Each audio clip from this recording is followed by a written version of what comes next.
Ma bulleessita ankooticha kotee daakeen bulleessine maana deessita alama lamalee kaayoof sinneessine. Herrega keessan gaafachuuf lakkoofsa tokko tuqaa. Haftee herrega keessanii beekuuf 0 tuqaa. Yaadannoo akkamii yookiin immoo miira akkamii keessa taateeti kana amma laata? Haqqi gowwaa kee barbaade. Iccitiidha daawwattoota keenya. Inuma zinnaashirraa dikshiinarii eegnaa jedhu namoonni. 11 iddoo 11tti si haa kutubbo. Namni baay'eetti gaaffii kan ta'u zinnaash hin dulloomtu. Cumboo nyaachuu, ancootee nyaachuu, cukkoo nyaachuu, marmaree nyaachuu. Maaliif waan durii gadi nutti gadi qotti jedhanii? Waa malee moggaasne bakka anniisa jedha malee makkaaniisaa wanti jedhamu. Ati maatii jootee tulluuti ree? Waan anaasee hin naasofsisti. Hanga waggaa meeqaatti hojjette gaa akkasittiin? Sirba afaan Oromootiin barreeffamu. Afaan Amaaraatti hiikee yookaan immoo Tigriffatti hiikee kan kennu eenyudha? Zinnaash wayii fakkaata. Gara jabeenya akkasiin qabu. Yoo natti mufattan dhiifama naa godhaa. Haadha waan kana tolche wanni tolche afaan kun afaan kiyya haa gabbatu jechuudha. Immoo ijoolleen gartee buxan qabne saayinsiin afaan akkamitti deemaan beene burjaajii uummata keessa kaasuun dogoggora ilaalchi jechuun qaba. Gargaara Piroofeesara Fadhasaa fi Abdiisaa Beenchaa iddoo walitti bu'iinsaa jira jechuudha. Piroofeesar Fadhasaan wanni jedhu akademiin afaan ijaaramuu qaba. Afaan kun abbaa qabaachuu qaba. Abdiisaan immoo akademii afaanii yoo bantee siri'ee waniin ji'an ijaare kuni si jala dhufaa. Nuti immoo si jala ta'uun feenu amma afaan qabaan kana finnu googilneenu nu obsii nu dhiisii waan jedhu. Xiiqiidha jechuudha. Waan akkasii isaan jidduu lamaan ture. Piroofeesara hojii haasoo inni sagaleen isaa na bira ni jirti. Isiniif maxxansa feesbuuk irratti. Ijoolleen wal loltii dhiisii walitti araarsinaa naan jedhe. Si galte. So rakkina isaanii keessoo isaanii fixachuu dhabuudhaan qorannaa isaanii dhiyaate qoratanii itti wal dubbachuu dadhabuudhaan gama sooshaal miidiyaatti fidan jechuudha wal dhabbee isaaniitiif. Malee wanni itti aanaan gargaaraan Piroofeesara Fadhasaan godhee yuunivarsiitiif dhiyeesse. Yuunivarsiitiif qorannaa yoo dhiyeessu immoo hullee Oromoo qofa irratti miti. Namoota sagal ana malee hawaan kana tolche. Sheek Bakrii Saphaloo irraa jalqabee hangafni isaa Dr. Shakurii hin qabii namoota sagal khabiraa qubee adda addaa boca afaan Oromootiif walitti qoratee namni kun dhiyeesse yuunivarsiitiif. Akademiin afaanii yoo jiraate achi dhiyaata.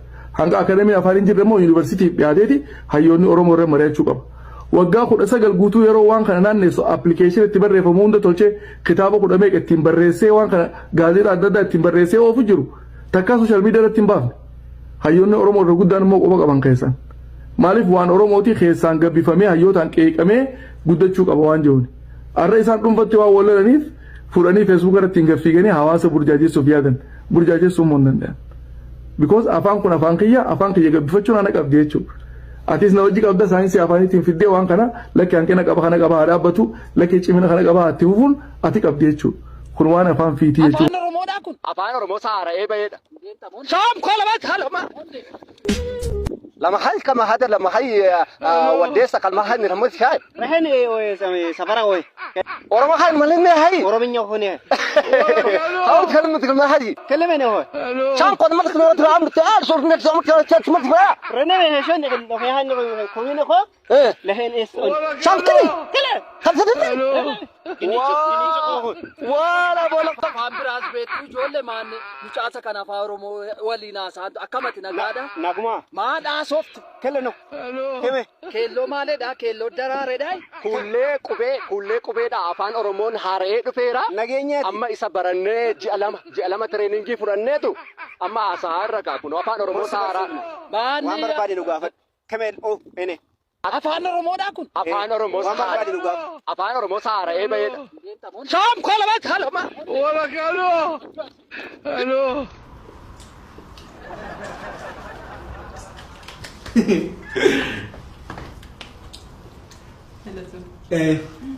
Kukuti nyaaduu dafee dhuma. Jenne xiqqaata suutariina. Liqimsee masittaa soore. Lekki suutuma dhiyaa sanaan cinaasee. Wantaara maal turare? Wanta haaraan waan tokko yoo jiru jaalala keenya isa bulee haara'utu na haaromsanaan keessa koo isa dhugaa jaalalli hin cimate yaabu Dhugaa. Anamma bu'aa bahee jireenyaan si wajjin bahu waan inni bu'aa bahee boodatti fakkaatan. Amma dhumni koo atileetiin taa'ee shakkaman. Bu'aa bahee jireenyaa utuu mana olii gabfiigu utuu nan ba'a maraatoonii fiigaa jedheen nan cima jireenya. Hojii barbaaduun akka. Hojii sinuma barbaanna ka. Bu'aa bahee keessa yeroo gabbuun hin barbaannaa yeroo ol baanu hin barbaannaa akkas dalga sitti hin barbaannaa. Nama arginaan hojii ma barbaaduudha nama keessatti hojiin ilaalan hojii mana nyaataa dhaqee hojiin jira maal isin ajajamuu gaafa jedhan hojii naa fidaa jechuutti akka kamuutana. Sadarkaa guddaa barta. Baay'ee siin taane jaddichi chookoleetiin jira. Qabadhu jedhan. Jiraama. Baay'ee jijjiiramu. Irbaata irratti nyaata booda nyaatus. Galatoomii guddaa. Oduu keenyatti gaafa deebiin biyya keessaa moo dha barbaadaa jirtare? Maaloo? Hojii. Biyya alaa hojiin jira? Naannoo maal asuma barbaada maalan godha? Hojii biyya alaatis afaan kana nama gaafatu Ingiliffa. Ani immoo badaa Ingiliffa kana kutaa 3 baradhuuti. Barsiisaan Ingiliffa na barsiisu guyyaafattee dhufte jedhee mataa na rukute. Achumatti ani Ingiliffa jibbee nan jibbee. Barsiisichi wal lukaan badaa naan taane asuma keessaan barbaadan. Kanaaf biyya alaan jaallattu kaatama. Maalan godha biyya ormaa biyya ofii kafana tiyya. Kafana yeroo duutu kafana ittiin kafanam. Biyya ofii anamma biyya koon nama maranii na awwaalona. Biyya kooni. Anamma yeroo dhaabadhee deemu malee utuu hin du'eeyanii biyya kanaan maranii biyyoo keessa na qabu.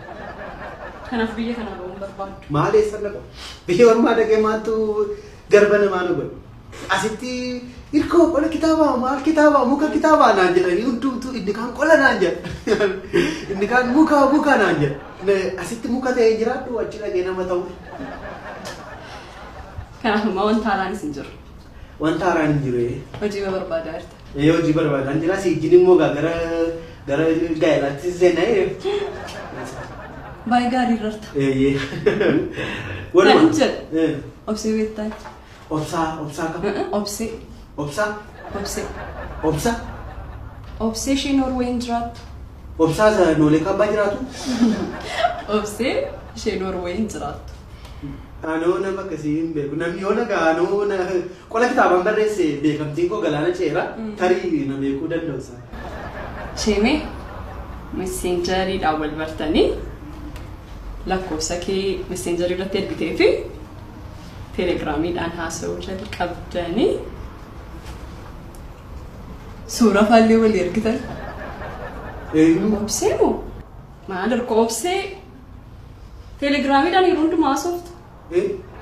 Lakkii anoo namatu maqaa wal si jalaa dha'e. Dhugaa namatu maqaa wal si jalaa dha'e. Ani immoo akkasitti san si yaadee hin beekne orku. Isaan? Akkas goota dheefaa si yaadee hin beekne. Maalan godheen jedhee madhugaan ani immoo nama obsee jedhamtu hin beekamu. Yoo biyya Noorwee ta'e immoo mucaachii tokko mucaa obsa qabdu hin beekama malee obsee nama jedhamtu hin beekamu.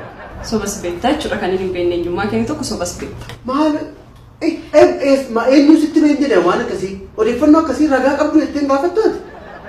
Akkamittiin akkasittiin jettee namaan jaalallee kee isa si jaallatu isa si amma wareegamuutti qabu akkamittiin akkasitti mattaasoftatii baay'een gaddasa dhugaa. Malee mana maalati? Maal nama namaanii? Attami maalan godha kan? Ilaali.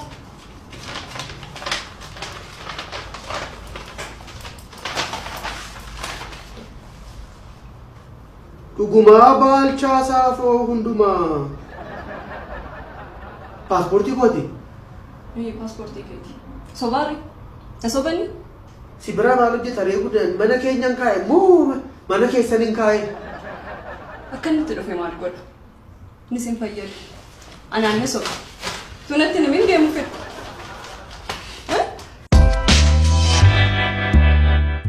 Atama barumsa kanatti jajjabaattu moo bakkee bakka keessa naannoo wal tolii gadi? Jajjabaan. Kan hin jedhu giiftii fi roobaan irree isa deeman meeree mooraa kana keessatti nagarree bilbilli giiftiis na dide dhimma keessanii waan ta'e itti malee. Laabireerii jiru isaan. Anama ijoollee mana sirriitti bakka adda goyoomsu barbaadu laayibireerii jiru. Laayibireerii jiru maarree qayyabachaa jiru ni. Olii gadi naannaasin. Nama ta'uu barbaadde qayyabadhu gadi taa'e. Miidiyaa hawaasummaa kanarra olii gadi fiiguu qofaa miti. Si galee as keessaa baatee dhattee bakka keessa olii gadi fiidda akka hirkoofaa.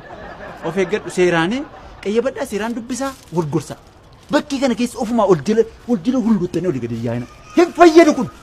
Hin fayyadu siin jedhe mataan kee kun.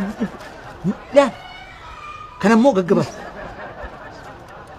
Hin kolfitaa. Kaname akka gootanii yoo sitti tole ofii keefis uffadhu ijoolleefis kenni la namatu natti fide iccitiidha namatu fide kuno la kan uffata isaallee miccatu kun du'aan kun biyya alaan naqamoodha kanaaf ila kunis keessa jira miicaati uffata ijoolleefis kenni yoo ijoollee hin qabne jiraate. Naannoo immoo bakka keessattis amala roobaa immoo hin qabaate. Sitti meera. Yoo argite immoo itti makkan barbaadaa oole. Deema dubbisa. Akkasumatti fakkaatu turte ergo. Amma kana soba beekta, amma kana amanamummaa dhabdadhe si yaadeen beeku.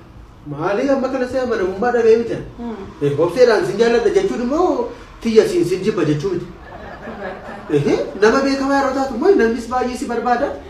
Namnis baay'ee yeroo si argu sin jaalladha maal jedhaa inni ulfaata beektaanis garuu immoo amma si jaalladhaan si. Atis immoo amala kee sirreeffadhu. Nama na cuucii.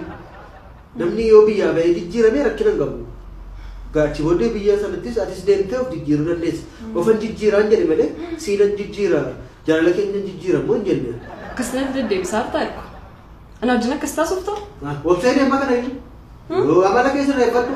Maali yaasa wal taasisa akkasittiin biyya kanaan deeman jedhe malee onnee kee keessaan mi'a guurradhe deeman jenne. Yookiin qabeenya maatii kee fudhadhe deeman jenne. Natti beekamaa? Maal natti beekamaa hirtaanii? Fuula sii kenninaan asirra dhaabbadhee karoora koo baafadha jette. Yoo jiraadhe rakkina maali qaba? Yoo jiraadhe rakkina maal qabate? Dhumarratti dhaga'uun kee dhufu gaafa eerpoortii dhuftee na geggeessitu gaafasuma boossaa jedheen dursee sitti mul'ise. Abbaan kana fidee waaqayyo isaa eebbisu. Hojii koo naa gabaabse iyyuu har'a kaaftee ba'uu dandeessa. Biyya kana keessatti nafaan maal ani waaliyaadha moo jeedala diimtuudha? Kanaaf anatti dheekkamaa ta'a. Eenyutti dheekkamuu nan danda'an? Maaliif deemaan jira. Namni si jaallate immoo dhufeennaa gaafa inni jedhu immoo deemuun kee immoo dirqama. Akka nama haaraa jirutti immoo nan deebi'ee yaadaa ture hin deebi'u guyyuma sanatti kooluu galtummaa gaafadha. Na barbaadu biyya sanaas. Maal akkamitti akkas taatan sin jaalladhe nama dhufe immoo akkamitti gaddisiisa. Kana isaarra hollollu beekaaf iyyuu immoo argee uuma. Uumaani isaa fedhee immoo nama biraa naa kenna. Nama na jaallatu nama nagaa naa kenna. Tarii kana booddee akka kana iyyuu nama wajjin wal dhiphisu laata jedhee yaada. Ergaan si barree erga akka asxi qaanii hin beeku. An mataan koo jedha. Nama deemu baga deemte nu darbuuf jedhama malee kottuun teenya rakkina kana keessa teenya rakkina keenya wajjin hooqqannaa jedhama. Barumsa hojii maalii kan deemaa raseetee ergu. Durba kan biraa si fudhachaa. Maal durbi kan biraa yoo fudhatte rakkina maalii qaban? Warri durbaa kun maaliif walitti naaftuun jedhama? Nagaat argatte ana biraa jaalalata argatte yoo namni biraan argatte rakkina maalii qaba? Anaafis naa darbaa naannee immoo siifis sii darba. Mee si gorsuu tiyya. Mee akka obsee ta'e. Mee amalli hamaan kun sin baasu akkasitti biyya kanatti hafta. Mee obsee ta'e. Mee akkuma obsee qinnooma ishee daqiiqaa muraasaaf akka obsee ta'e nagaan haalaan dhumee ana. Nagaa si kennu? Hundaafuu erga. Obsee na. Obsee.